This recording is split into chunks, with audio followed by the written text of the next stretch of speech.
Welcome everybody. We're delighted to have for our first Legacies of War seminar this semester Dr. Tammy Proctor. Tammy is Department Head and Professor of History at Utah State University in Logan, Utah. She teaches a variety of courses in modern European and world history, with a particular emphasis on the lives of 20th century women and youth.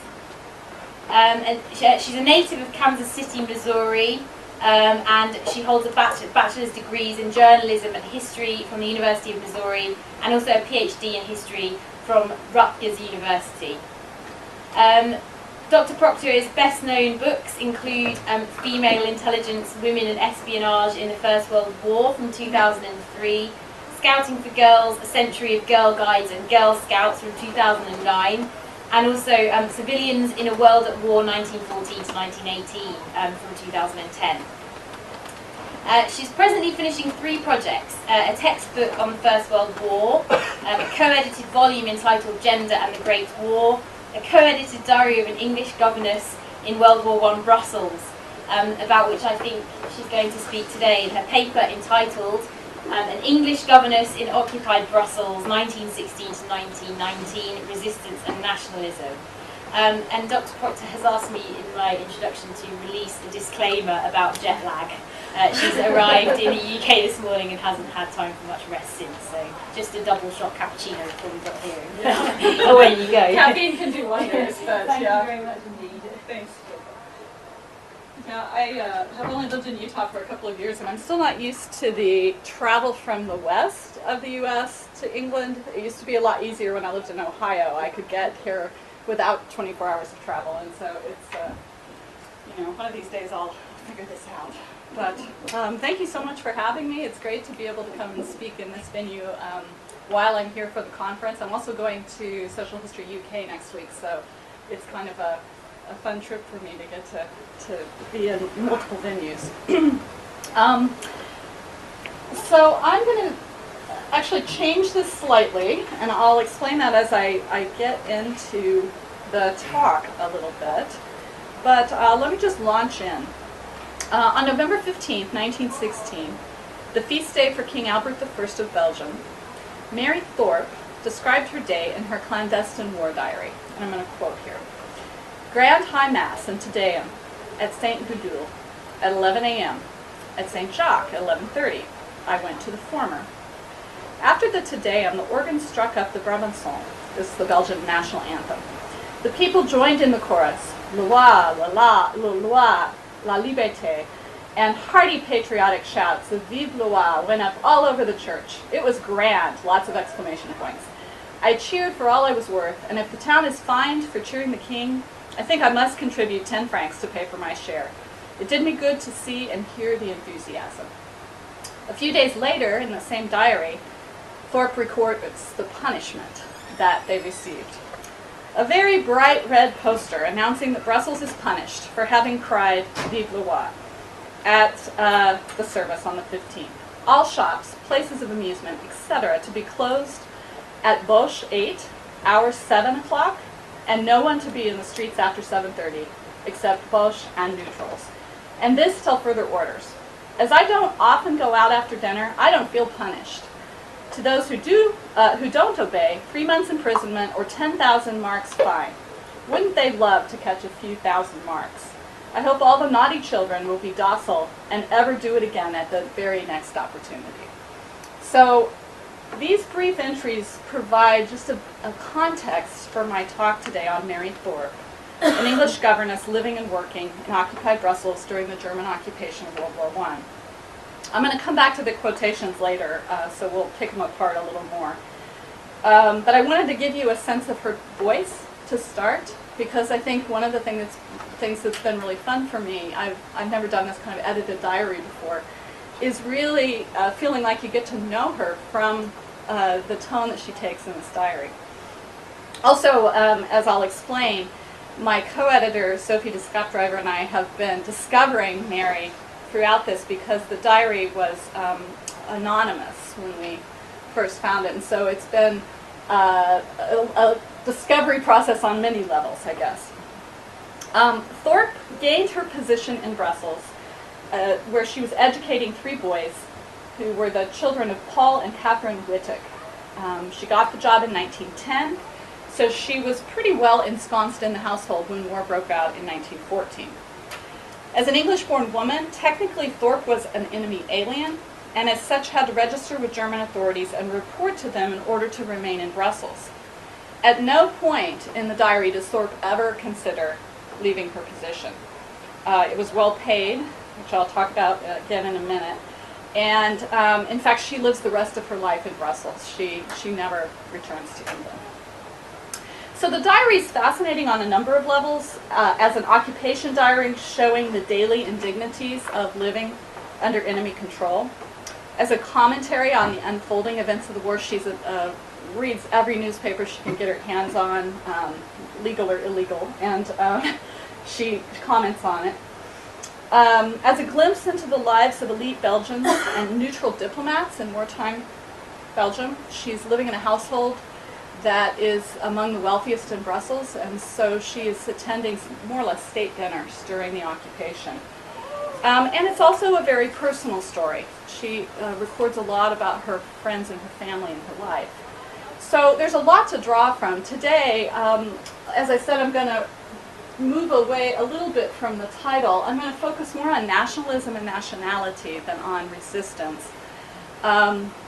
For 2 reasons. One, it's the thing I'm obsessed with at the moment as I'm finishing up the diary, is this question of how she sees herself as an Englishwoman in Brussels. But also because my co-editor and I have been splitting the introductions, and Sophie has been doing a lot of the work on resistance.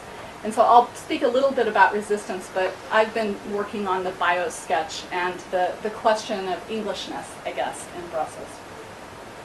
So here's my argument today. Thorpe conceives of her diary as a means of bearing witness to life in occupied Brussels. She calls the diary, quote, local gossip and sideshows of the war. It allows her to step back and provide commentary as both an insider and an outsider in the conflict. She participates in small acts of resistance, as is apparent in the introductory quotations, going to church and being part of this crowd that's crying out at the King's feast day. But for the most part, she records, she comments, and she bears witness, and she often talks about her role that way. It was a punishable act to keep a diary in Brussels during the war, so she hides it. And she comments on the fact that she knows she'll get in trouble if the diary's found. So she sees herself as a commenter, as a witness to what's happening. I also want to argue that Thorpe's approach to her war diary owes much to her in-between position in terms of nationality and social class, and that it speaks to a form of English nationalism that often marks immigrant communities that the British established worldwide. And in the paper, I'm going to move between English and British. It's not random, I promise. She moves between both of these terms. Most of the time she talks about English identity, and I'm going to talk about Englishness. But there are times when she either doesn't specify or the context suggests that she's talking about Britain more broadly, so you may see me moving between those 2 terms. Her sense of her nationality and its privileges remains strong, and she returns to that Englishness often in the diary. What's fascinating to me about this is that she lived in Britain less than 10 years, the first few years of her life. The rest of the time she lives in Belgium, and yet she has this sense of English identity. The war allows her, if only for a few years, to reconcile, at least a little bit, these identities of Englishness and adopted Belgianness. In war, the boundaries are more fluid, and because she sees the English and the Belgians as allies, it also allows her to kind of move between different kinds of patriotic sentiment during the war. So I'm going to talk about this in-betweenness in all its forms, and particularly about social class, nation, and identity in wartime. Excuse me. A word about the diary. So a lot of, has anyone in here worked on Belgian war diaries at all? Yeah.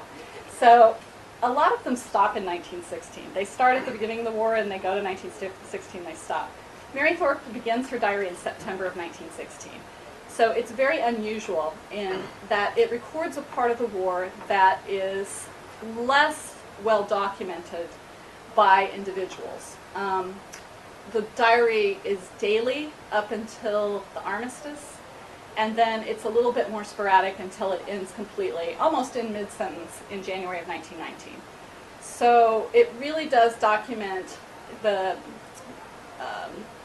way conditions are deteriorating in Belgium in the later part of the war. She does not identify herself in the diary in any place, and the diary was deposited by a relative at the Inflanners Field Museum in Ypres. Probably about 25 years ago. I think the donation date is something like 1990.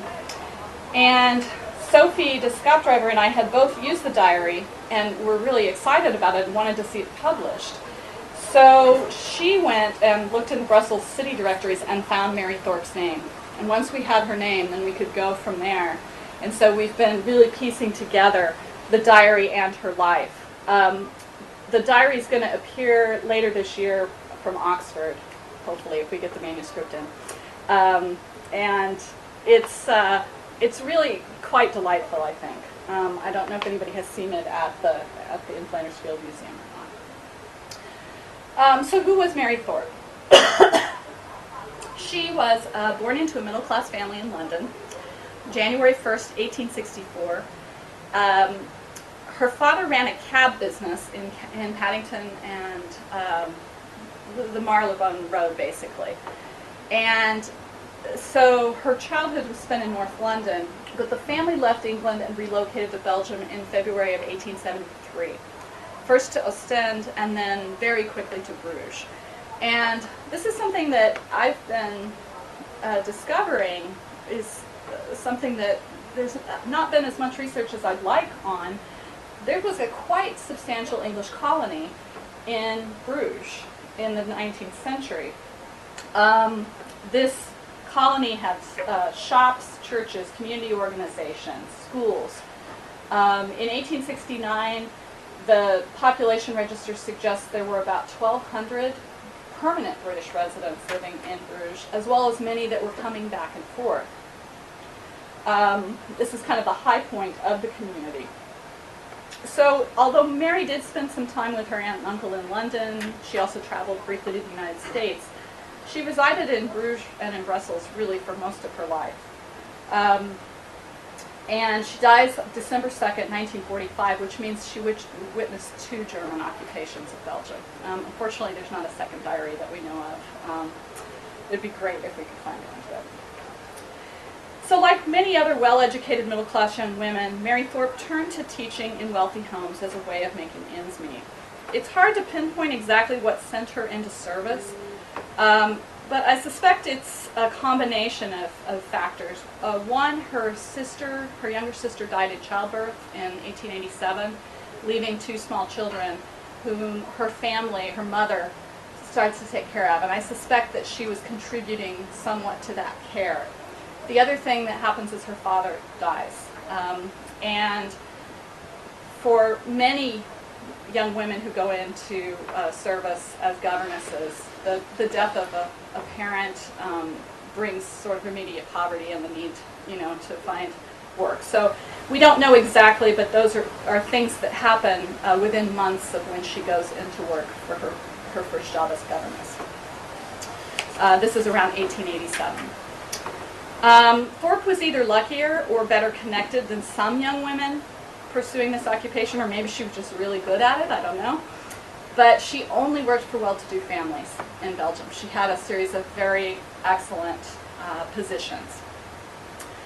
By 1910, she was working for one of the wealthiest families in Belgium, the Witteks, who own, at the time they owned the largest sugar refinery in Belgium. It still operates today under a different name. It's also clear from the diary that she stayed in touch with at least one of her former employees, so that also suggests that she had good relationships with the households she worked with, I think. Final thing about this kind of background issue is that Valerie Piet, who's done a lot of work on domestic service in Belgium, said that English governesses were considered kind of a cachet for the ultra-wealthy, and so either German, Swiss, or English governesses were preferred. And so she may have been able to play on that as well, as being, particularly competent, I guess. So when Thorpe began working for the Wittig family, she moved into their grand townhouse in Brussels on the Boulevard Waterloo, and she worked with the three boys, who were aged 10, 8, and 6, respectively, which means they were teenagers when the war diary is at its height. Thorpe's direct employer was Madame Wittig, who was a Russian aristocrat, she's on the left up here, who married Paul Wittig on the right, who was, as I said, the owner of several substantial factories in Belgium. The family maintained two homes, a grand mansion on the Boulevard Waterloo. Sophie and I discovered this is now an Abercrombie and Fitch, yeah. Which, I don't know, there's probably commentary to make on that, but this was their Brussels townhome. And they also had a summer home at La Fougère, which was where Mary Thorpe did a lot of her writing. So during the war, they actually continue to move back and forth between these two houses, which tells you something about their wealth and position. She complains a lot in the diary about shortages, but they don't really experience shortages in the way that many other families in Belgium do at the time, and this is important to keep in mind.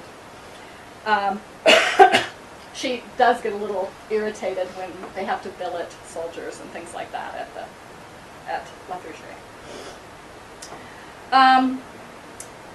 The Wittigs are a really cosmopolitan family, international. As I mentioned, Madame Wittig was born in Russia. She's actually related to a governor of one of the provinces who is assassinated during the Russian Revolution. So there's a lot of commentary in the diary about the Russian Revolution. I'm not going to talk about it, but I can raise it in question and answer if you want. The other Wittig brother, his wife is from Austria, so they've got sort of an enemy in their midst, and this also plays out in some of the war diary. And Thorpe, despite the fact that she comes from a much more modest background, fits into this pedigree because her family is spread all over as well. She has a brother in Australia, she has cousins in the United States, and another thing that's really special about the diary is that her favorite nephew and godson is placed in Ruhleben,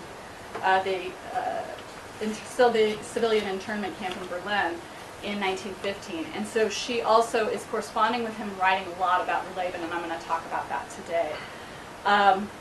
Her niece immigrates to the United States and then goes to work for the American Red Cross in France. So she's got people all over the place too. So it's a nice transnational moment, to use the term of the day.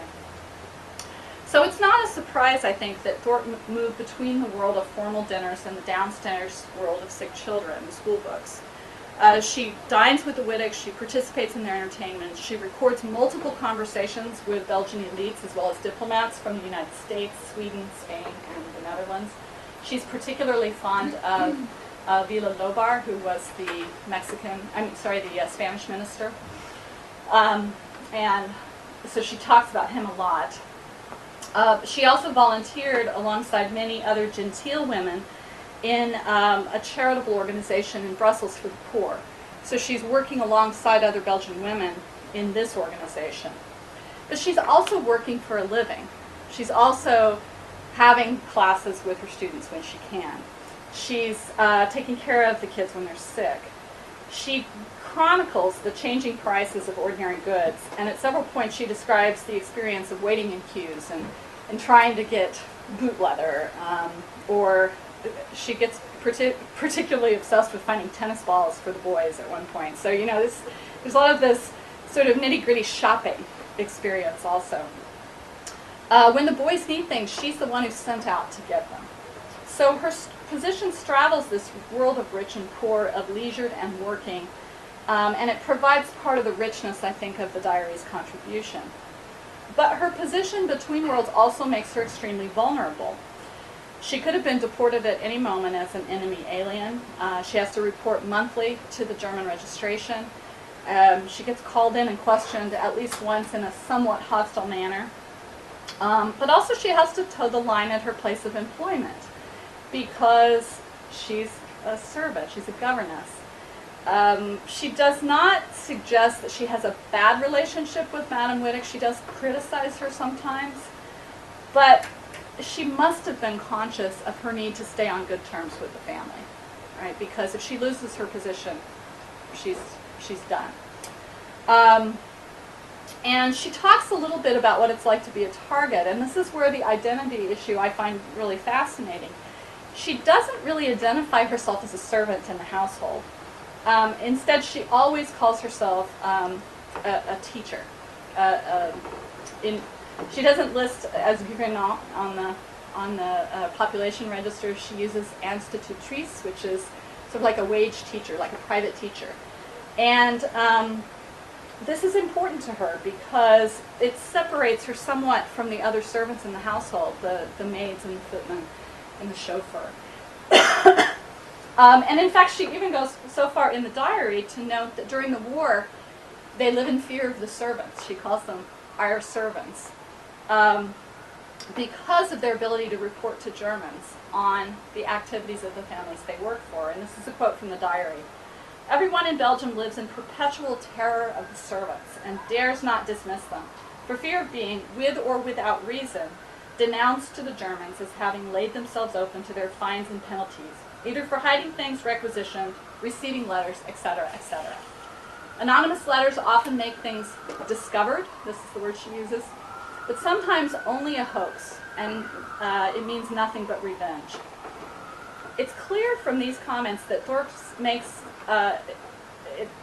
she sees herself as one of those living in terror of the servants, not as a servant herself. And throughout the diary, she talks about the Wittig household, the servants, as our servants. And so she doesn't really fit in either the family or in the service world of the household. But her status is very much tied to her education, her social class background, her attitude to her job. But I think more than anything else, it's her sense of herself as an Englishwoman. She joins in these patriotic and anti-German manifestations. She reports on acts of Belgian resistance. But her sentiments regarding the war should be viewed through a different lens than those of the Belgians who are under direct occupation. Being English means something to Thorpe, perhaps more than it would have meant if she was in England during the war. She almost overemphasizes it. So I'm going to look at three aspects of the diary. That was all the background, and so now we'll talk about the war a little bit. And I will show you Mary, too. So this is Mary Thorpe here, looking a little bit scary. In the sick room here, this is the nanny, the child nurse, basically, and these are two of her charges who were sick.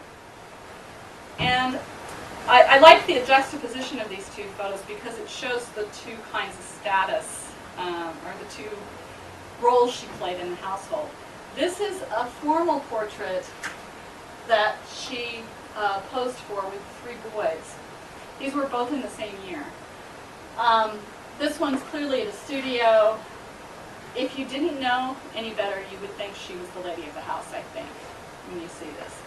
And so, you know, these two, this is the interior, this is the schoolroom, this is her doing her work, and this is her as the English teacher in the household. So it really interesting differences here. This is at the time of one of the boys that has a communion service, and they do a series of formal portraits. I don't know why they're all in sailor outfits, but... Okay, so back to the quote from the beginning. The first thing I want to mention is that despite her background as an Anglican and as an Englishwoman, at some point in her life, Mary Thorpe converts to Catholicism. And the places where she most feels comfortable resisting the war seem to be at occasions that have to do with the church, with high feasts, with holidays, with, she's very much enamored of the celebration of the Sacre-Cœur. She serves at a lot of these masses, and so Catholicism seems to be a bridge between her place in Brussels and the Belgian neighbors and friends that she interacts with there. She enthusiastically participates in public forms of resistance at the cathedrals particularly. She goes to all the civic and religious festivals there.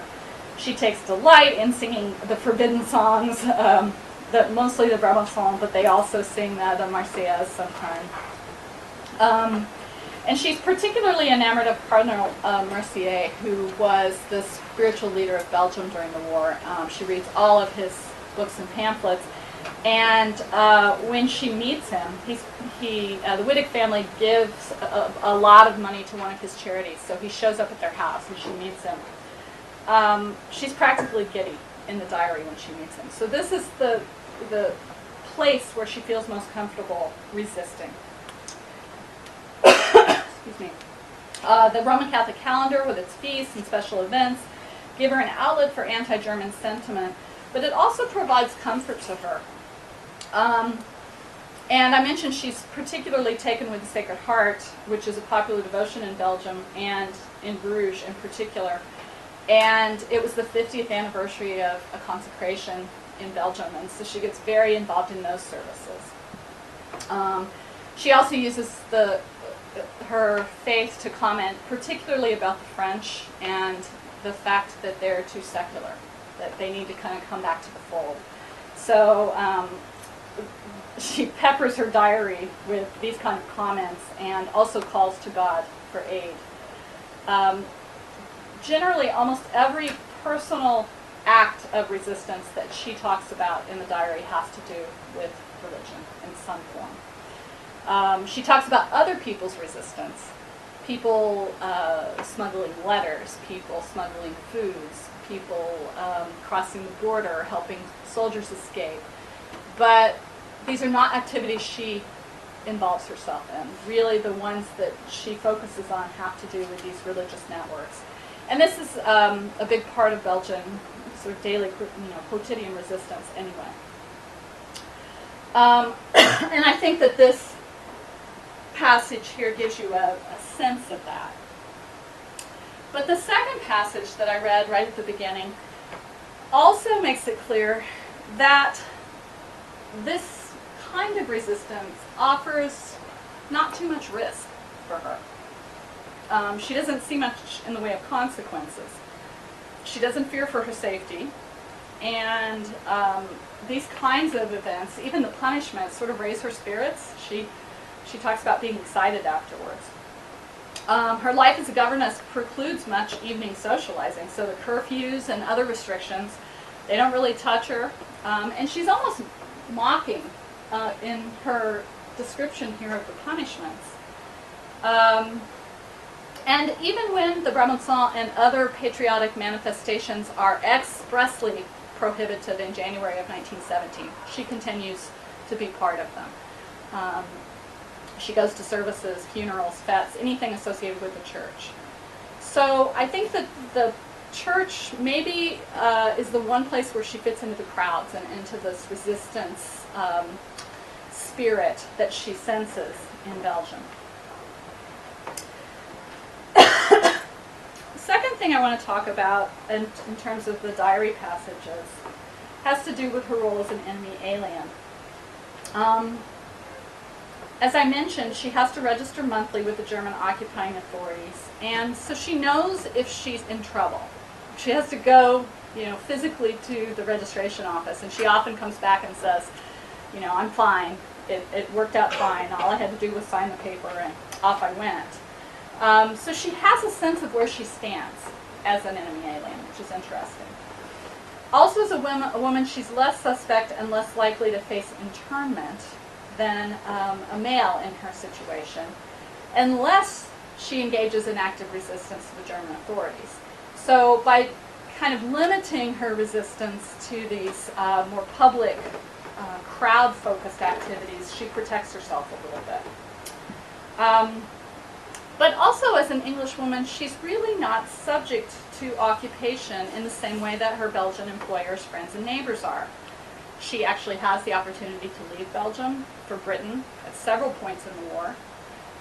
The Germans even send a special train of Englishwomen back to England at a couple of different points, and she stays. And in her diary, she talks about this, and here's the quote. "If I were in England, how glad I should be to volunteer for the civil service, in such great need just now. Still, I feel I did my duty in remaining at my post and trying to make good men of the 3 boys. They are still in great need of guidance, moral and other." Unquote. To me, this sentiment feels a little forced because the fact is that there's little for her in England. Her livelihood is in Brussels. She doesn't have family in England anymore, at least not close family. And one very difficult problem for her that she alludes to much later in the diary is that she is absolutely dependent on her employers for her food and her shelter and her ability to survive. Because as an Englishwoman in occupied Brussels, all of her assets have been frozen and seized. So in her case, she had saved more than 3,300 francs, which, I don't know, I was trying to find good equivalents, and maybe if somebody has a good chart for me, I'd love to hear it. But it's probably close to, in today's money, 10,000 pounds. She had a pretty good savings from her years as a governess, and it goes away. She gets a note from the Germans saying, by the way, we've seized all your goods. And so she's hoping to get it back at the end of the war, but she doesn't have that nest egg. She really is kind of dependent. So the idea that she would even go to England, I think, is probably not a possibility. Excuse me. Thorpe also peppers her diary entries with examples of why her Englishness is important to her during wartime. The British Relief Fund, an organization designed to help the English in Belgium, to help increase aid for the English, especially women, is something that she describes multiple times in the diary as examples of good government. What makes Britain great is this British Relief Fund.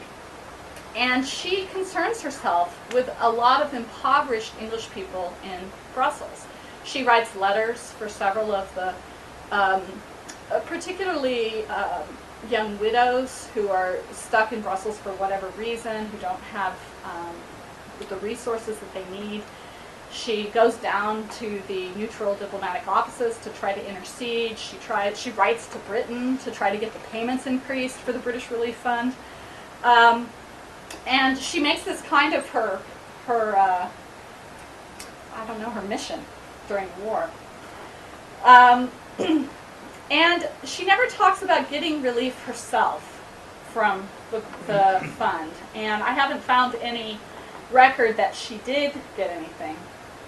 But she does talk about what kind of position British women especially are in, and suggests this is quite a predicament. From the diary again. The British Relief Fund is a grand and generous institution. I know for a fact that many English women employed in Belgian families, being not paid or very underpaid on account of war, are getting 50 or 60 francs a month in order to get extra food and necessaries.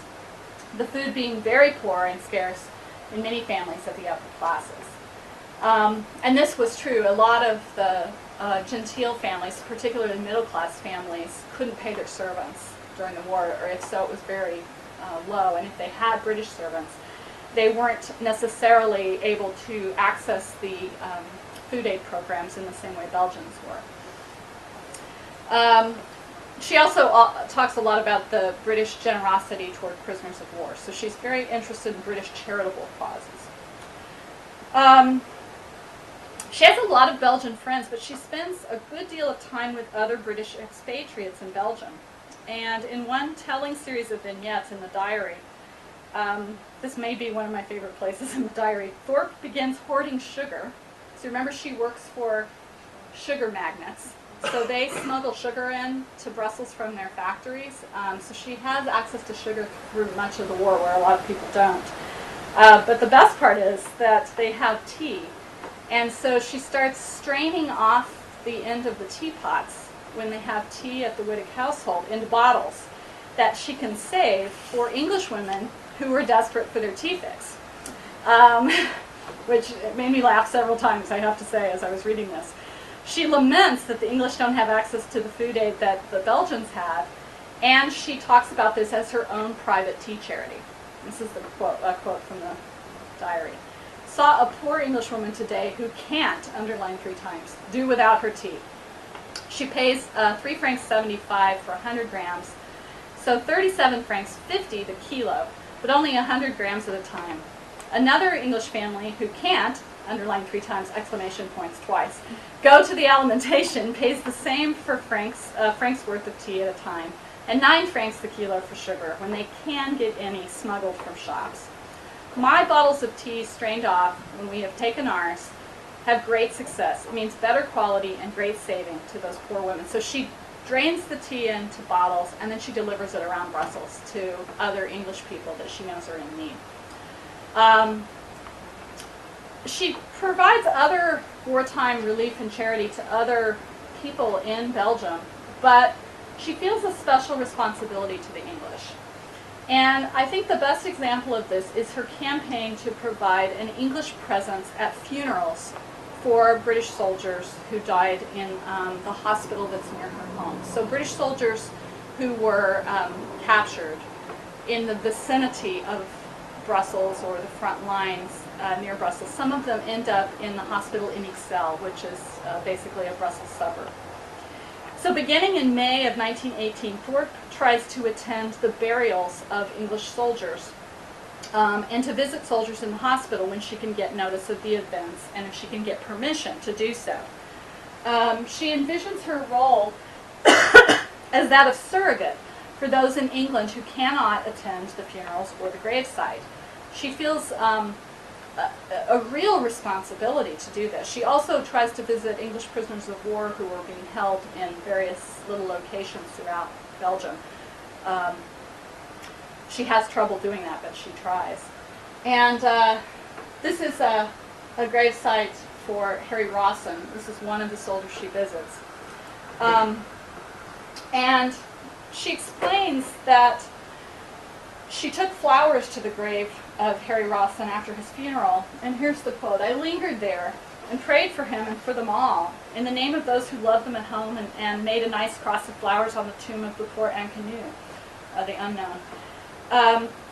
God grant that they are all happy with him, and to think of the thousands who have no tomb at all, and no one will know of their noble end."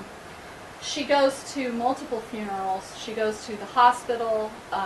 She petitions the German authorities to allow them to take food to English prisoners who are being held at an airfield near Brussels.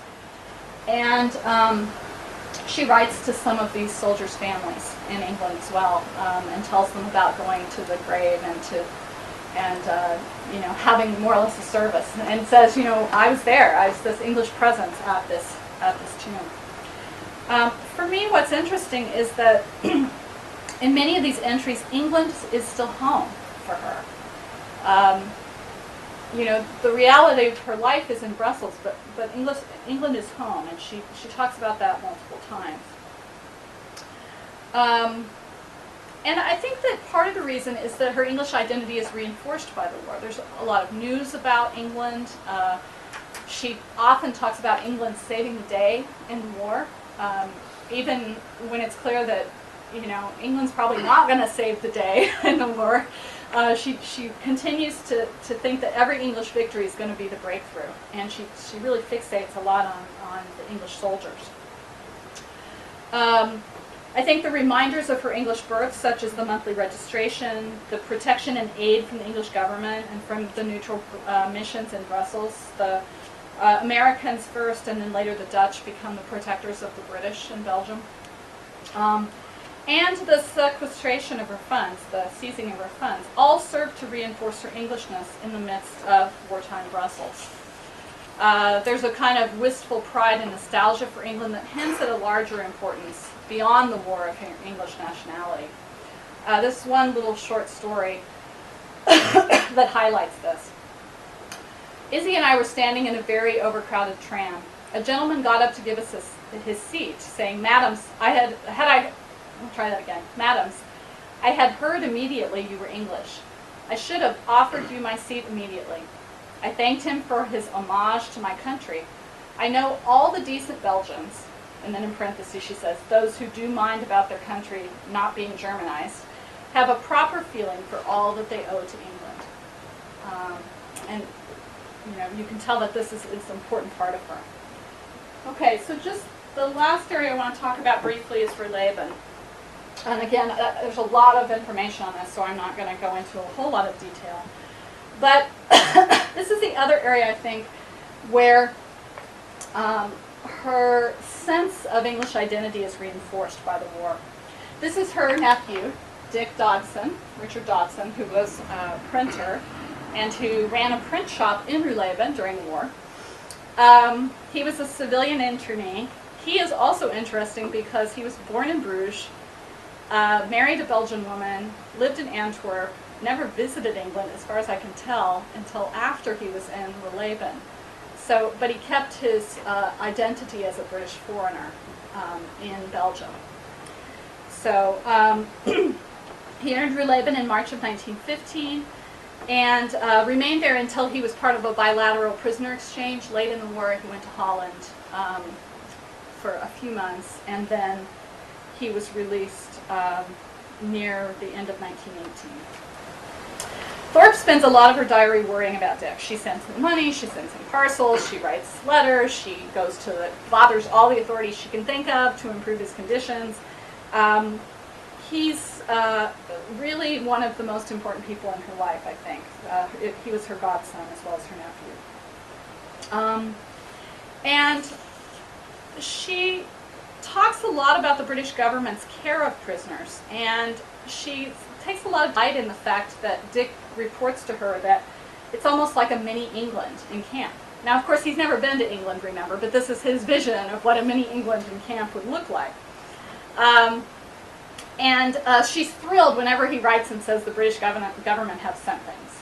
So this is an example. The English government sends them all sugar and margarine every week and has sent from Denmark 2 to 3 kilos of white bread weekly for each prisoner. Isn't that splendid? Dick gets regularly 3 other parcels a month from England besides mine and others from here. Hooray for England. She's a grand country.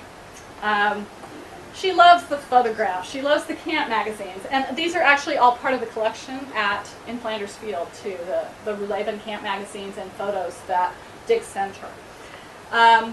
She loves that the camp theatricals are things she knows, the Mikado, the Merry Wives of Windsor. She talks about the Britishness of the experience. Landmarks in the camp are marked with familiar names. These are photos that Dick sent her. Bond Street in Releben and Trafalgar Square in Releben. The internees even hold an election in camp, which she sees as evidence of British Parliament's long reach into other parts of the war. I think it reassures Thorpe that English national identity remains intact, even under the stress of imprisonment.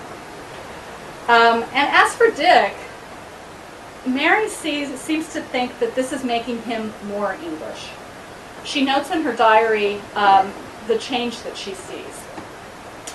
Sidonie, that's his wife, wrote me yesterday and said there might be a chance for English women and children to get to England on an exchange. She's on the list. They both think they would have more advantages there than here, and Dick and she wish for the change.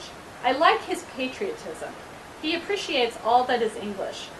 Releben has made a staunch Britisher of him, and he wants wife and boy to be anglicized. So there's this sense that she appreciates this patriotism that he's getting. Yet, she seems to want him to be staunchly British, but to live in Belgium, not to go back to England.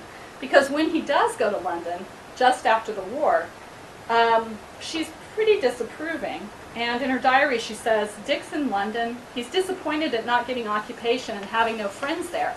I never understood his idée fixe, his obsession of going there at this bad season." Thorpe shows little sympathy for his plight, and he doesn't stay very long. He's back in Antwerp by 1920, basically. But for her, this experience of watching him become more English makes her reflect on her own sense of identity, I think. So I know I'm running out of time, and I'd just like to kind of conclude, and then if you have additional questions, I'm happy to answer them in Q&A. Her diary, Thorpe's diary, is rich with a number of important themes in the life of a city under foreign occupation. And she's a pretty keen observer. I don't know if you can tell from the few passages that I've read, but she has an opinion and she expresses it, and she gives you a really interesting glimpse into the city.